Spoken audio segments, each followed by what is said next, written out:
ওফ, অসাধারণ, কি সুন্দর দেখুন বিচটা। আর দেখতে পাচ্ছেন পিছনে আমার বাস দাঁড়িয়ে আছে, ডাবল ডেকারের বাস, এগুলো কিন্তু সাইট সিন করাই। ওফ, দারুণ দারুণ দারুণ। আমার পিছনে যে জাহাজটা দেখছেন এটা হচ্ছে একটা বাংলাদেশি জাহাজ। দেখুন এই হচ্ছে ভাইজ্যাগের সেই বিখ্যাত জায়গা। এই এসে গেছে আমাদের পুরো থালি, কি কি আছে দেখুন। এছাড়া দেখতে পাবেন সেই ব্ল্যাক বক্স, প্লেনের মধ্যে যে ব্ল্যাক বক্স থাকে যেখানে সমস্ত কিছু রেকর্ড হয়। কত বড় বড় এখানে লঞ্চার, বাংকার, শোয়ার জন্য বাংকার এখানে তৈরি হয়েছে। তো দেখুন আমার পিছনে সেই সাবমেরিন মিউজিয়াম, এটা একটা ডুবোজাহাজ, পুরো একটা আস্ত ডুবোজাহাজ। ভাইজ্যাগ আমাদের ভারতবর্ষের অন্ধ্রপ্রদেশ রাজ্যের বঙ্গোপসাগরের তীরে অবস্থিত খুব সুন্দর সাজানো শহর হলো এই ভাইজ্যাগ, যেখানে গেলে আপনারা দেখতে পাবেন কত বড় বড় পাহাড় এসে মিশেছে বঙ্গোপসাগরের নীল জলরাশিতে। এক কথায় এখানকার প্রাকৃতিক সৌন্দর্য অতুলনীয়। এছাড়া এখানকার রাস্তাঘাট, এখানকার মানুষজন, এখানকার খাওয়া দাওয়া আপনাকে বারবার মুগ্ধ করবে।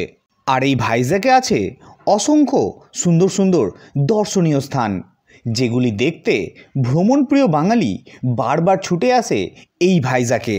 আর এই ভাইজ্যাগ ঘোরার সবথেকে আদর্শ সময় হলো এই শীতকাল, কারণ শীতকালে এখানকার আবহাওয়া থাকে বেশ মনোরম।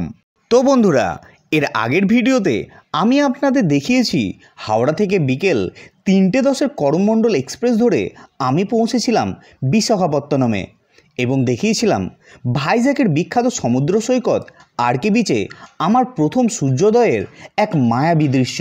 এবং তারপর সূর্যোদয় দেখে আমরা পৌঁছে যাই একটি হোটেলে। ট্রেনে করে ভাইজ্যাগ আসা এবং হোটেলের বিস্তারিত তথ্য জানিয়েছি আগের ভিডিওতে, যদি না দেখে থাকেন অবশ্যই দেখে নেবেন। তারপর প্রথম দিন হোটেলে চেকিং করে ফ্রেশ হয়ে একটু রেস্ট নিয়ে বেরিয়ে পড়লাম। সময় এখন ঘড়িতে সকাল 9:42, ফ্রেশ ট্রেশ হয়ে বেরিয়ে পড়লাম। এবার একটু ব্রেকফাস্ট করব, তারপর আমরা বেরোবো কিন্তু সাইট সিন করতে।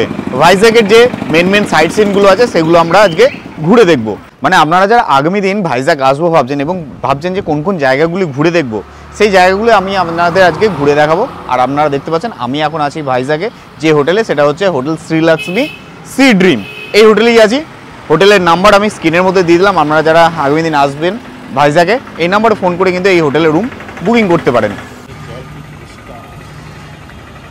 আর আমাদের হোটেল থেকে সমুদ্র সৈকত কিন্তু খুব বেশি দূর নয়। এই যে রাস্তা দেখতে পাচ্ছেন, এদিক থেকে এলাম, সামনে কিছুটা দূর গিয়ে হচ্ছে হোটেল, মানে ওই 1 মিনিট মতো হেঁটে এলাম।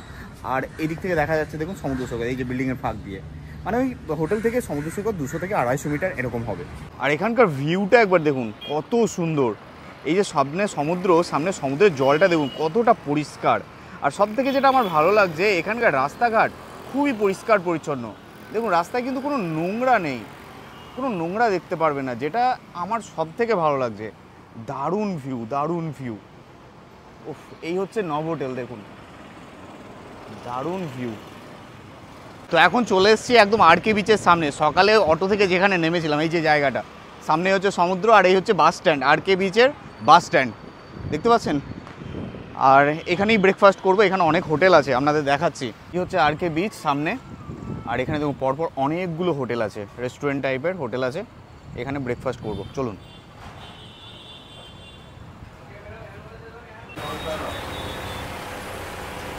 বসে পড়লাম ব্রেকফাস্ট করতে একদম আরকে বিচের সামনে ছোট্ট একটা রেস্টুরেন্টে। আর নিয়েছি মশলা ধোসা। বুঝতেই পারছেন ভাইজ্যাগ পড়ছে অন্ধ্রপ্রদেশে, আর অন্ধ্রপ্রদেশ কিন্তু ভারতের সাউথেই অবস্থিত। আর সাউথ মানেই হচ্ছে সাউথ ইন্ডিয়ান খাবার দাবার। এখানে আপনারা ওই ইডলি, ধোসা, সাম্বার এই সবই পাবেন। আর তাছাড়া আমাদের কিন্তু সাউথ ইন্ডিয়ান ব্রেকফাস্ট করতে ভালোই লাগে। কি বলো স্বর্ণদীপ? আমার তো সাউথ ইন্ডিয়ান ব্রেকফাস্ট সত্যিই ভালো লাগে। এই হচ্ছে মশলা ধোসা, দাম পড়লো 60 টাকা।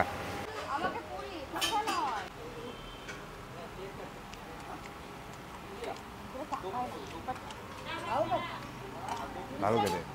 তো ব্রেকফাস্ট তো কমপ্লিট, এবার হচ্ছে সাইট সিন করার পালা। আর দেখতে পাচ্ছেন পিছনে আমার বাস দাঁড়িয়ে আছে, ডাবল ডেকারের বাস, এগুলো কিন্তু সাইট সিন করাই।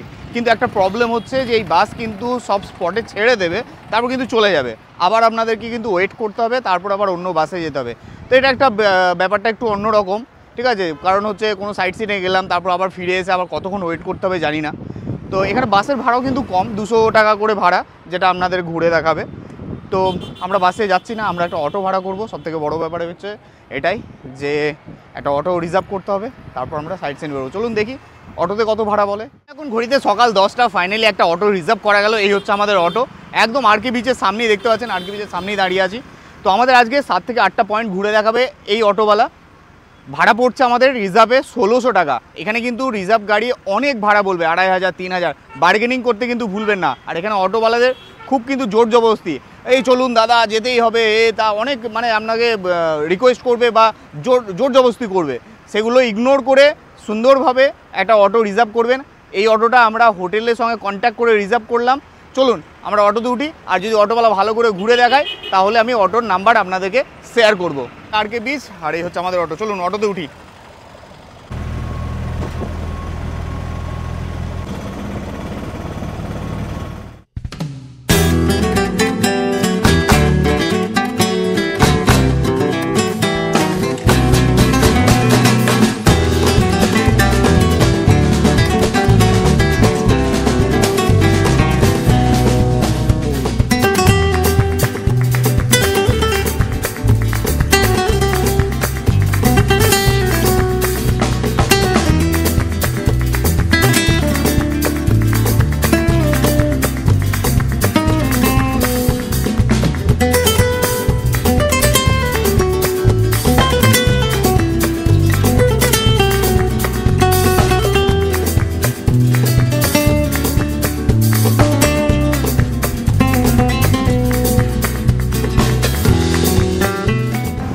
কিন্তু ভাইজ্যাগের পরিবেশ, এখানকার প্রাকৃতিক সৌন্দর্য, তারপর এখানকার রাস্তাঘাট, আমি যতই দেখছি ততই মুগ্ধ হচ্ছি।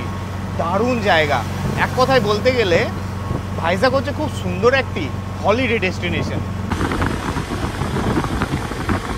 এসে পৌঁছলাম আমাদের আজকের প্রথম দর্শনীয় স্থান ঋষিকোন্ডা বিচ। এই ঋষিকোন্ডা বিচের নাম অনেক শুনেছি নাকি এই ঋষিকোন্ডা বিচের প্রাকৃতিক সৌন্দর্য মারাত্মক। চলুন দেখি। এই হচ্ছে সামনে ঋষিকোন্ডা বিচ, আর এই হচ্ছে বিচের সামনের এরিয়া। দেখুন অনেক দোকান, এখানে জামা কাপড় বিক্রি হচ্ছে, ডাব বিক্রি হচ্ছে, খেলনা বিক্রি হচ্ছে। খুবই সুন্দর জায়গাটা, কিন্তু সত্যিই জায়গাটা কিন্তু অসাধারণ। চলুন বিচের দিকে এগিয়ে যাই। এই সামনে হচ্ছে ঋষিকোন্ডা বিচ, আর এখানে পর্যটকের ভিড় কিন্তু ভালোই আছে, যেহেতু আজ রবিবারে কিন্তু অনেক মানুষ ঘুরতে এসছে। দেখুন প্রচুর পর্যটক। বিক্রি হচ্ছে দেখুন ভুট্টা, বিভিন্ন রকম মুখরোচক খাবার জিনিস, প্রচুর পর্যটক, আমি দেখে অবাক।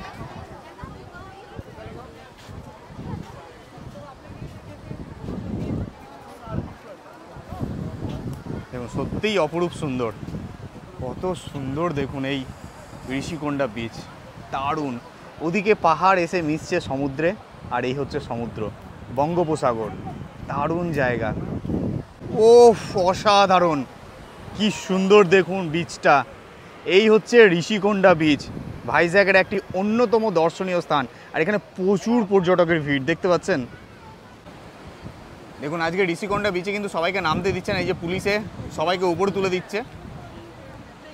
তো ঋষিকোন্ডা বিচে নামতে না দেওয়ার কারণটা জানতে পারলাম, আজকে হচ্ছে 26 তারিখ, আজকে রাত্রের মধ্যে ঘূর্ণিঝড় আসার সম্ভাবনা আছে, সেই জন্য কিন্তু আগে থেকেই সব তুলে দিচ্ছে। আর এদিকে কিন্তু দড়ি দিয়ে চারিদিকটা ঘিরে দিয়েছে।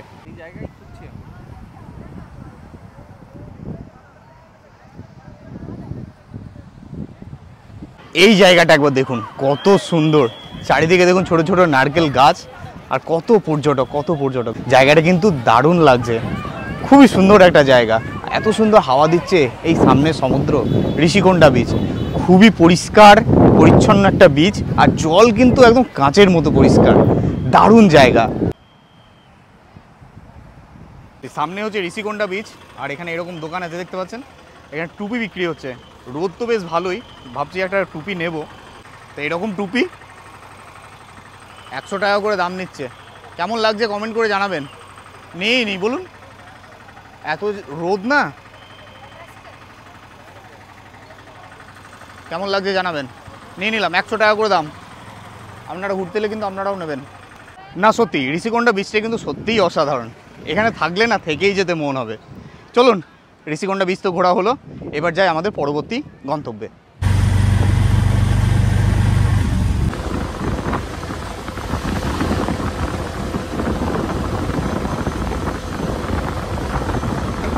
এসে পৌঁছলাম আমাদের আজকে দ্বিতীয় দর্শনীয় স্থানে। আর এখানে আছে একটা ন্যাচারাল আর্চ, প্রাকৃতিকভাবে তৈরি একটা আর্চ। চলুন আপনাদের দেখাই। কি সুন্দর দেখুন, সমুদ্র সৈকতটা দারুণ লাগছে, নীল আকাশ, আর ওই যে ওখানে আছে একটা ন্যাচারাল আর্চ। দেখুন এই হচ্ছে ন্যাচারাল আর্চ, এটা প্রাকৃতিকভাবে সৃষ্টি হয়েছে। এই যে ওফ দারুণ। এই আর্চটা কিন্তু একদম ন্যাচারালভাবে তৈরি, প্রাকৃতিকভাবে সৃষ্টি। বহু দিন ধরে সমুদ্রের ঢেউ পড়তে পড়তে এই পাথর ভেঙে এই আর্চে তৈরি হয়েছে। এখন এখানে অনেক পর্যটক আছে আর সবাই ওই ওপরটাতে গিয়ে ফটো তুলছে। দেখুন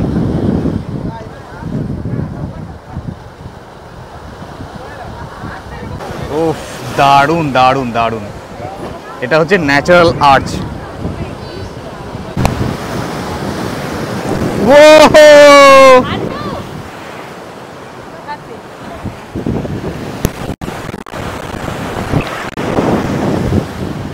তো ন্যাচারাল আর্চ ঘুরলাম, এবার চলুন আমরা যাবো এবার আমাদের পরবর্তী গন্তব্যে। ভাইয়া नेक्स्ट कहाँ जाएंगे?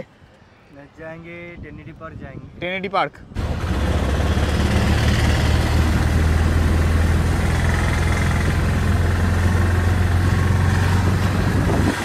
এসে পৌঁছলাম আমাদের আজকে তৃতীয় দর্শনীয় স্থান, যেটা হচ্ছে ট্রিনিটি পার্ক। এই যে পিছনে লেখা আছে ট্রিনিটি পার্ক। চলুন পার্কের ভিতরে কি আছে আপনাদের দেখাই। এই হচ্ছে ট্রিনিটি পার্কের এন্ট্রান্স।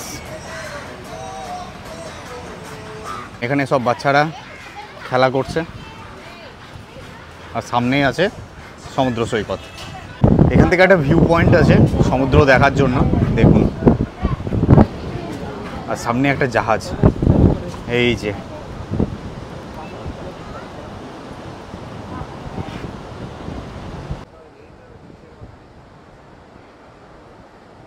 তো বন্ধুরা, আমার পিছনে যে জাহাজটা দেখছেন এটা হচ্ছে একটা বাংলাদেশি জাহাজ। তো এখানে কি করছে চলুন বলি।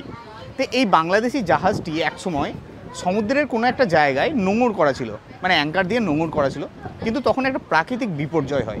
প্রাকৃতিক বিপর্যয়টা এতটাই বিধ্বংসী ছিল, সেই নোঙর লোহার চেন ছিঁড়ে এই জাহাজ এখানে চলে আসে। তারপর কিন্তু এখানেই পড়ে থাকে, এখান থেকে কিন্তু এটাকে আর উদ্ধার করা হয়নি। এটাই এখানে এখন ট্যুরিস্ট স্পট হয়ে গেছে, আপনারা চাইলে দেখতে পারেন। তো এই ট্রিনিটি পার্ক থেকে সমুদ্রটাকে কিন্তু বেশ সুন্দরভাবে দেখা যাচ্ছে। দেখুন এত সুন্দর ভিউ না, অসাধারণ। আর এটা কিন্তু বঙ্গোপসাগর, কিন্তু জলের কালারটা এত সুন্দর নীল কালার, দেখে মনে হচ্ছে যেন আরব সাগর।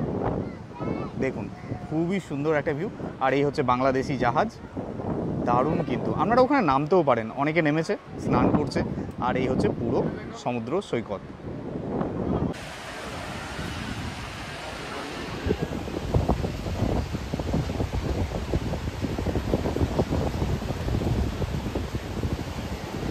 আর এই হচ্ছে ট্রিনিটি পার্ক, দেখতে পাচ্ছেন অনেক মানুষ আছেন। খুব সুন্দর একটা সাজানো গোছানো পার্ক। আপনারা এখানে কিন্তু অনেকটা সময় কাটাতে পারেন, বেশ সুন্দর জায়গা, ভালো লাগবে। দেখুন খুবই সুন্দর কিন্তু পার্কটা।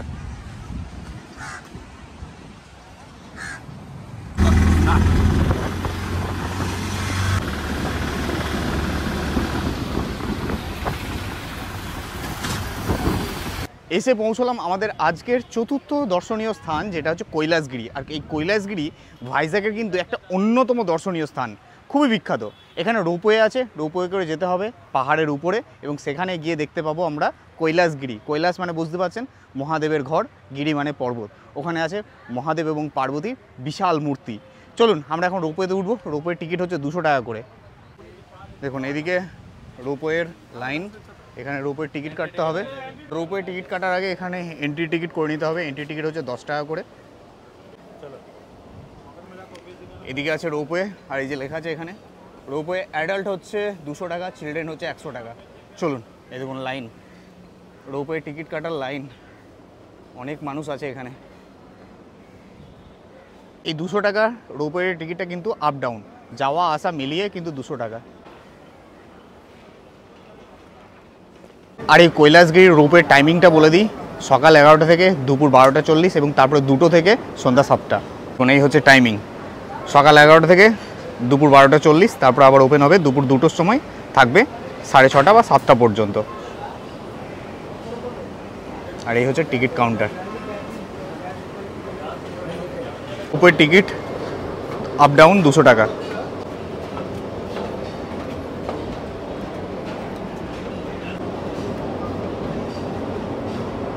চলুন তাহলে এবার একটু রোপওয়ের মজা নেওয়া যাক।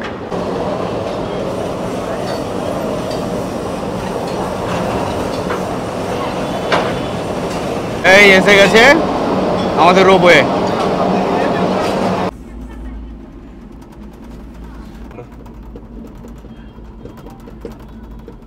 বেশ ভালো লাগছে। আর এখান থেকে দেখুন পিছনে সমুদ্র সৈকত, পুরো ভাইজ্যাগকে দেখা যাচ্ছে।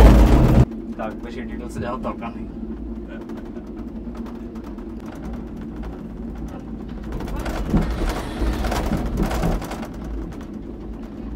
নিচে রাস্তা দেখে না,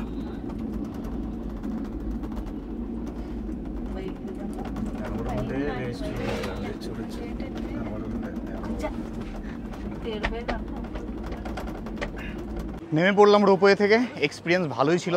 এর আগে আরেকবার এক্সপিরিয়েন্স হয়েছিল গুয়াহাটিতে, যেটা ছিল এশিয়ার দীর্ঘতম রোপওয়ে। চলুন এবার কৈলাসগিরিতে কী আছে সেটা দেখাই।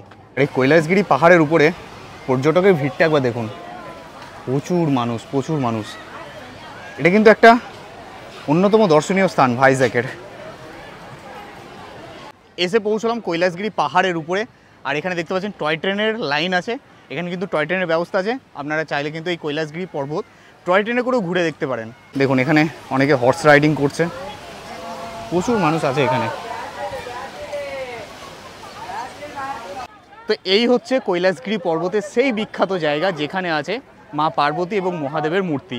দেখতে পাচ্ছেন বিশাল বড় মূর্তি। দেখুন এই হচ্ছে ভাইজ্যাগের সেই বিখ্যাত জায়গা কৈলাসগিরি, বাবা মহাদেব এবং পার্বতীর বিশাল মূর্তি। প্রচুর পর্যটকের ভিড়। উফ, দারুণ, অসাধারণ জায়গা, দারুণ লাগছে, দারুণ লাগছে।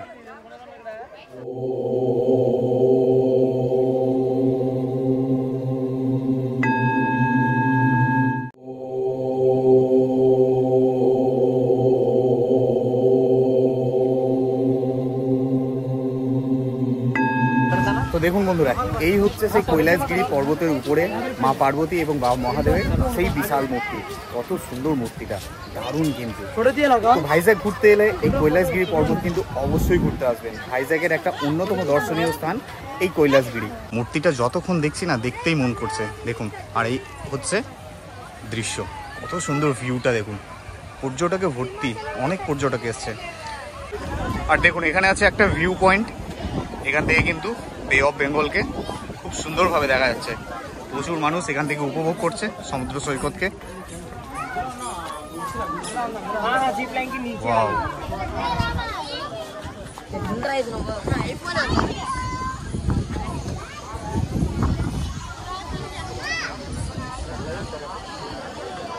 হচ্ছে কৈলাসগিরি পর্বতের উপরে ফটোশুট পয়েন্ট। আর ওদিকে হচ্ছে দেখুন স্কাই সাইকেলিং। এই যে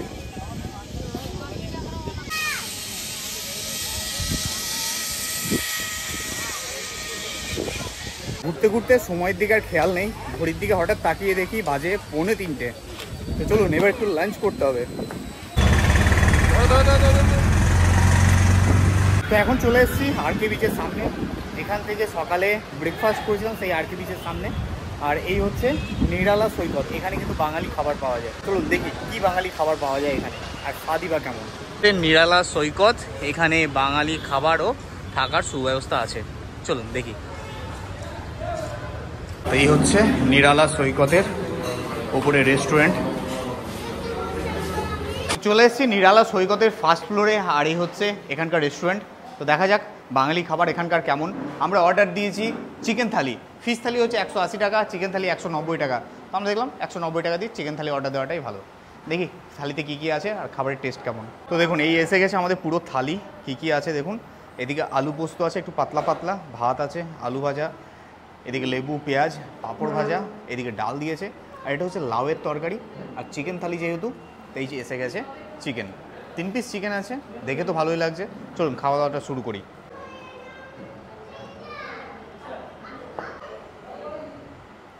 তো প্রথমেই ডাল, আলু ভাজা আর লেবুর রস দিয়ে।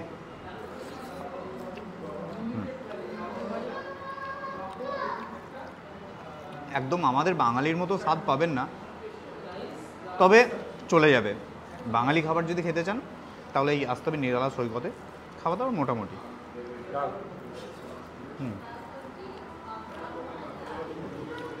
মানে বাঙালিরও টাচ আছে, আবার সাউথেরও টাচ আছে, দুটো মিলিয়ে মিশিয়ে। খাওয়া দাওয়াটা শেষ করি, তারপর আমাদের আরও কিছু সাইট সিন বাকি আছে, সেগুলো ঘুরে দেখব। লাঞ্চ কমপ্লিট, খাওয়া দাওয়ার টেস্ট কিন্তু বেশ ভালোই ছিল। নিরালা সৈকত, এখানে কিন্তু পিওর বাঙালি খাবার পাওয়া যায়। তো চলুন এবার আমাদের যে বাকি সাইট সিন আছে সেগুলো ঘুরে নিই।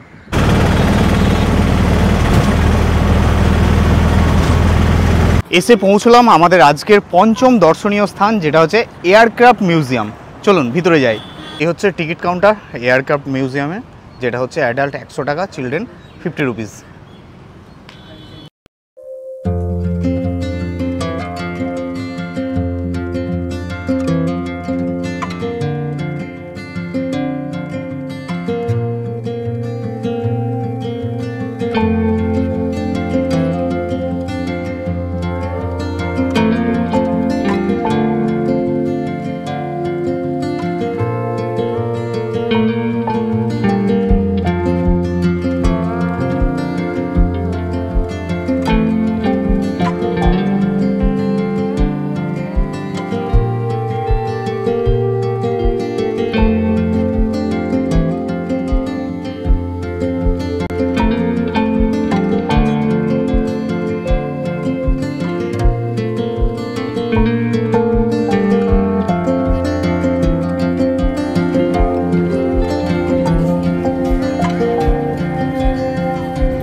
মিউজিয়ামে আপনারা কি দেখতে পাবেন?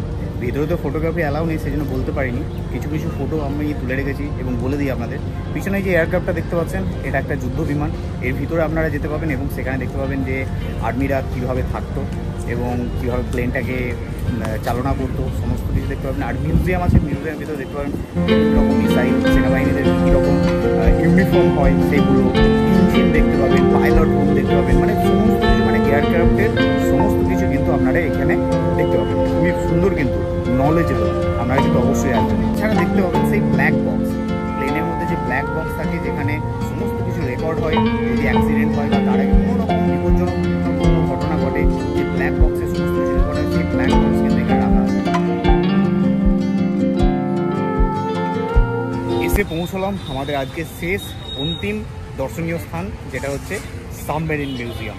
এয়ারক্রাফট মিউজিয়ামের ঠিক অপোজিটে হচ্ছে এই সাবমেরিন মিউজিয়াম। এটা একটা ডুবোজাহাজ, চলুন দেখাই। এই হচ্ছে সাবমেরিন ডুবোজাহাজ, দেখুন কত বড়। এখন সব রং করা হচ্ছে নতুন করে, এখন যেগুলো নষ্ট হয়ে গেছে সেগুলোকে এখন আবার রং করে নতুন করে সাজানো হচ্ছে। এই হচ্ছে সেই ডুবোজাহাজ সাবমেরিন। আমার পিছনে সেই সাবমেরিন মিউজিয়াম, এটা একটা ডুবোজাহাজ, পুরো একটা আস্ত ডুবোজাহাজ এবং সবাই যাচ্ছে। ভিতরে কি কি আছে আপনাদের দেখাবো।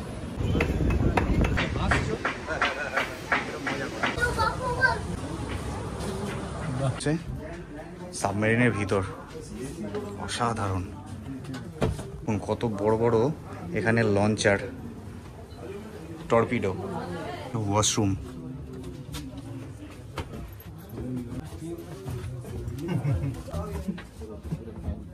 কিভাবে শুয়ে থাকে, এটা হচ্ছে কেবিন, শোয়ার জায়গা। এটা খাওয়া দাওয়ার জায়গা, কিভাবে খাওয়া দাওয়া করতো, এটা হচ্ছে খাওয়ার জায়গা। হচ্ছে টয়লেট।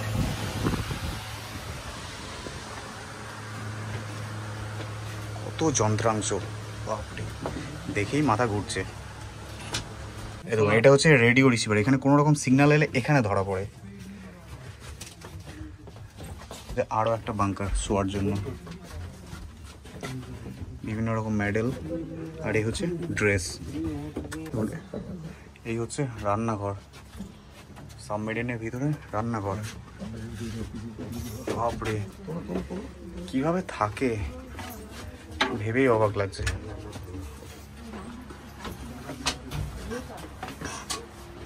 যাচ্ছি ইঞ্জিন রুমে। দেখুন এই হচ্ছে ইঞ্জিন রুম। तेरी मेरी कहानी। এই ছিল সাবমেরিন মিউজিয়ামের ভিতরের দৃশ্য, দারুণ লাগলো। তো বন্ধুরা, এই ছিল আমার ভিডিও ভাইজ্যাক ভ্রমণের প্রথম পর্ব। এখানে আমি দেখালাম আপনাদের কলকাতা থেকে কিভাবে আমি ভাইজ্যাক পৌঁছলাম, কোন হোটেলে উঠলাম, এবং প্রথম দিন এসে ভাইজ্যাকে কি কি জায়গা ঘুরে দেখলাম এবং সাবমেরিন মিউজিয়াম দেখে শেষ করলাম আমার আজকের ভিডিও। এবং তার সাথে আমি আপনাদের জানালাম আমার ভাইজ্যাকে হোটেল খরচা কত পড়েছে, কোন কোন জায়গাতে কি খরচা পড়ছে, সমস্ত তথ্য তো আপনাদের দিলাম। তো ভিডিওটি কেমন লাগলো কমেন্ট করে অবশ্যই জানাবেন। ভালো লাগলে একটি লাইক করবেন, শেয়ার করবেন সবার সাথে। ফিরবো খুব তাড়াতাড়ি এই ভাইজ্যাকের আরও পর্ব নিয়ে। তো আজকের মতো টাটা, দেখা হচ্ছে নতুন ভিডিওতে।